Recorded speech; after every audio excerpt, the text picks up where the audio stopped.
नमस्कार, मैं नियाज खान और आप देख रहे हैं न्यूज एक्सप्रेस। महाराष्ट्र और झारखंड में आज विधानसभा चुनाव के नतीजे आ गए हैं, मतलब लगभग आ गए हैं और क्लियर भी हो चुका है कि कहां पे किसकी सरकार बनने जा रही है। झारखंड में जेएमएम इंडिया गठबंधन की सरकार और महाराष्ट्र में महायुति की सरकार बनने के लिए जा रही है। लेकिन इन तमाम विधानसभा चुनाव के दौरान एक खास बात यह है कि महिलाओं को लेकर के ये बात हो रही है कि महिलाओं की अब जो है भागीदारी पहले के मुकाबले अब बहुत ज़्यादा बढ़ी है और शायद इस वजह से भी महिलाओं से संबंधित योजनाएं भी हर पार्टी जो है वो जारी करती हैं, अपने मैनिफेस्टो में उसको मेंशन करती हैं। मिसाल के तौर पर अगर हम मध्य प्रदेश की बात करें तो मध्य प्रदेश में लाडली बहना योजना, उसी तरीके से अगर हम महाराष्ट्र की बात करें तो महाराष्ट्र में भी मेरे ख्याल से लड़की,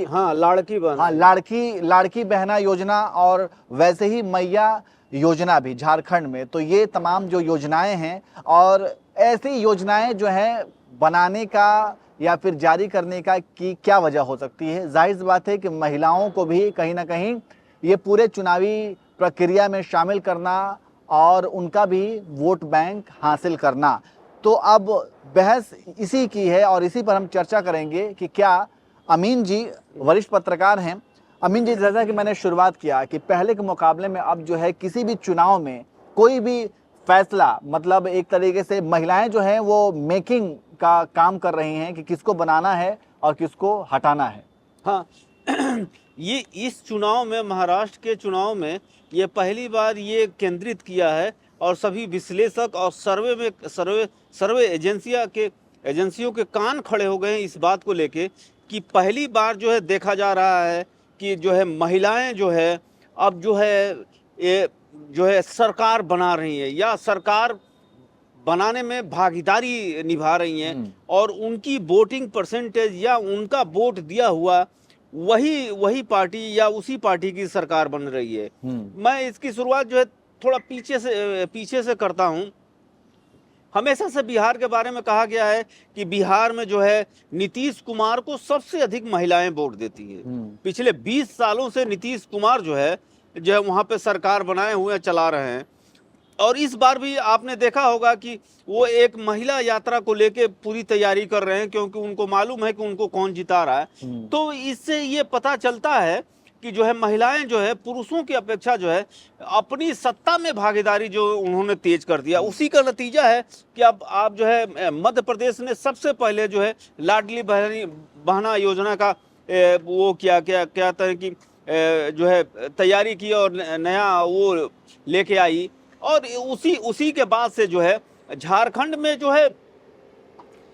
हेमंत सोरेन सरकार ने इसे तुरंत पकड़ा और उसका नाम जो है झारखंड के नाम के साथ में जो है मैया योजना के नाम पे जो है उसने जो है चीज़ों को जो है बनाया और उसको एक नए सांचे में ढाल के जो है उसे, और उसका नतीजा ये देख रहा, अभी मैं देख रहा था जो है आंकड़े जो आने लगे हैं। अभी चुनाव आयोग का आंकड़ा तो नहीं है लेकिन कई और एजेंसियां जो है उन आंकड़ों को दे रही हैं। कहा कि जो वोटिंग परसेंटेज है उस वोटिंग परसेंटेज में जो है 17 से 18 विधानसभा ऐसे हैं जहां पे महिलाओं ने जम के वोट किया है और उस जम के वोट का नतीजा ये निकला है कि 57 से 58 सीटों पे जो है क्या कहते हैं कि जेएमएम कांग्रेस या इंडिया गठबंधन जो है ऊपर है और 20 से 23 सीटों के बीच में ये आंकड़ा ऊपर नीचे जा रहा है, आ रहा है, उसको डिनाई नहीं किया जा सकता। इसीलिए मैं लगभग बोल रहा हूं क्योंकि अभी आंकड़े जो है जंप कर रहे हैं नीचे, लेकिन एक अंतर आ गया है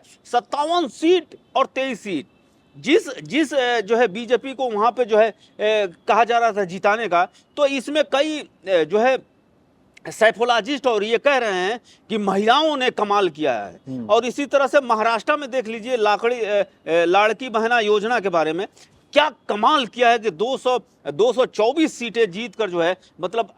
इस पोजीशन पे महिलाओं ने ला दिया है कि अब जो है लाले पड़ गए हैं कि विपक्ष का नेता बनने के लिए उतनी डेकोरम वाली सीटें जो है विधानसभा में जो है महाविकास आघाड़ी के पास नहीं है। बिल्कुल। तो महिलाएं जो हैं उनका कहीं ना कहीं अब देश की राजनीति में भागीदारी बढ़ रही है और ये बहुत ही अच्छी बात है। और महिलाओं को लेकर के ये हमेशा से एक पब्लिक डोमेन में एक डिबेट भी रहा है कि महिलाएं जो कि देश की आधी आबादी हैं, लेकिन इसके बावजूद जो महिलाओं की भागीदारी है राजनीति में, जो देश के नीति निर्माण में, वो बहुत ही कम रहा है। और इसको लेकर के महिलाओं को कैसे आगे बढ़ाया जाए, महिलाओं को किस तरीके से हर क्षेत्र में एम्पावर किया जाए, उनकी सशक्तिकरण को लेकर के बात होती रही है। यहाँ तक कि आपको ये भी पता होगा कि किस तरीके से महात्मा गांधी ने भी महिलाओं को लेकर के आगे बढ़ाने के लिए कितना सारा काम किया है। यहाँ तक कि कई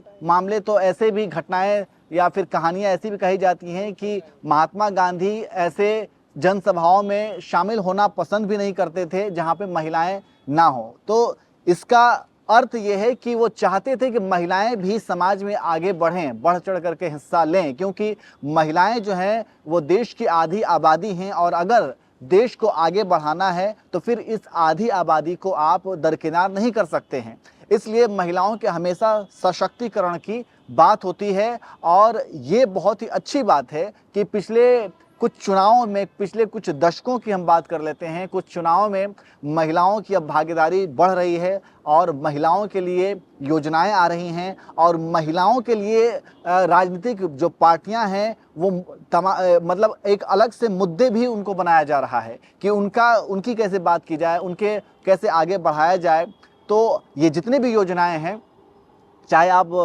आप लाड़की योजना की बात कर ले, चाहे आप लाडली बहना योजना की बात कर ले, चाहे आप मैया योजना की बात कर ले, अगर इस तरीके की योजनाएं सरकार द्वारा बनाई गई हैं, सरकार इस तरीके की योजनाएं बनाने के लिए बाध्य हुई हैं, तो इसके पीछे जाहिर सी बात है कि महिलाओं का महत्व बढ़ा है। अगर महिलाओं का कोई महत्व नहीं होता, अगर महिलाएं पुरुषों के कहने पर जाकर के वोट करती तो फिर सिर्फ पुरुषों को ही खुश किया जाता, सिर्फ पुरुषों का ही ख्याल रखा जाता। लेकिन अगर यहाँ पे महिलाओं का भी ख्याल रखा जा रहा है, इसका मतलब ये है कि महिलाओं ने खुद को साबित किया है, खुद को सशक्त बनाया है और अब ये एक तरीके से संदेश दे रही हैं कि अब हमारा भी जो है देश के निर्माण में एक बहुत ही अहम योगदान होने वाला है। तो ये बहुत ही अच्छी बात है। और आपको क्या लगता है कि ये जो महिलाओं को लेकर के जो हमेशा से पॉलिटिकल पार्टी मुद्दा बनाती हैं और अब महिलाओं के रिलेटेड बहुत सारी योजनाएं लाई जा रही हैं, इसे आप कैसे देखते हैं? कमेंट करके ज़रूर बताएं।